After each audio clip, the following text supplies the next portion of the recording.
नमस्कार, मैं हूं आपके साथ शिप्रा झा और आप देख रहे हैं न्यूज़ 18 बिहार झारखंड का डिजिटल प्लेटफॉर्म। देखिए, सावन का महीना भगवान शिव को समर्पित है। हिंदू धर्म में श्रावण मास का खास महत्व है। सावन मास के शुरुआत के साथ ही शिव भक्त कांवड़ यात्रा पर निकल जाते हैं।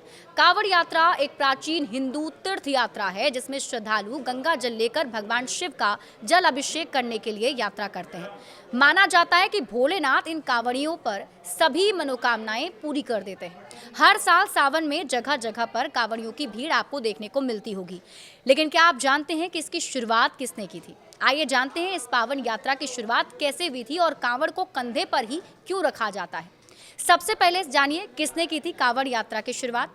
तो पौराणिक मान्यताओं के मुताबिक कुछ विद्वानों का ये मानना है कि भगवान परशुराम ने सबसे पहले कांवड़ यात्रा की थी।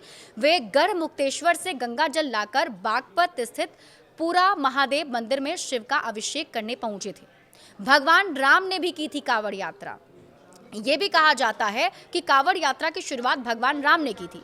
मान्यता है कि भगवान राम ने बिहार के सुल्तानगंज से गंगा जल भरकर देवघर स्थित बाबा वैद्यनाथ धाम में शिवलिंग का जलाभिषेक किया था। यही वजह है कि आज के वक्त भी गंगा जल को लेकर सुल्तानगंज से कांवड़िया निकलते हैं और 105 किलोमीटर की लंबी पैदल यात्रा कर देवघर पहुंचते हैं और जलाभिषेक करते हैं।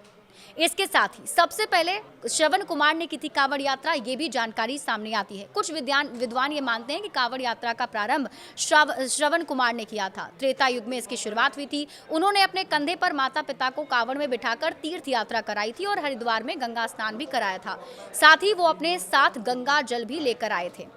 ये भी कहा जाता है कि रावण ने कांवड़ यात्रा का प्रारंभ किया था। पौराणिक मान्यताओं के अनुसार समुद्र मंथन से निकलने के बाद भगवान शिव ने विष को पिया था, जिससे उनका कंठ नीला हो गया था। तब रावण ने कांवड़ में जल भरकर पूरा महादेव पहुंचे और शिव जी का जलाभिषेक किया था। उसी समय से कांवड़ यात्रा की परंपरा चलती आ रही है।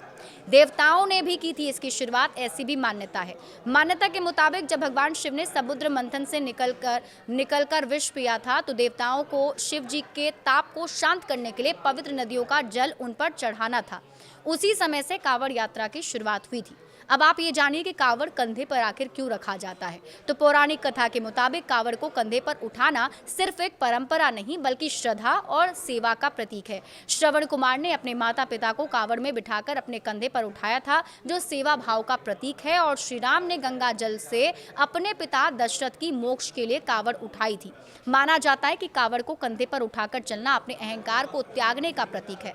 धार्मिक मान्यताओं के अनुसार कंधे पर कांवड़ रखकर गंगा जल लाने से सभी पाप धुल जाते हैं, खत्म हो जाते हैं और मोक्ष की प्राप्ति होती है। बड़े अपडेट्स के लिए आप जुड़े रहिए न्यूज़ 18 बिहार झारखंड के साथ।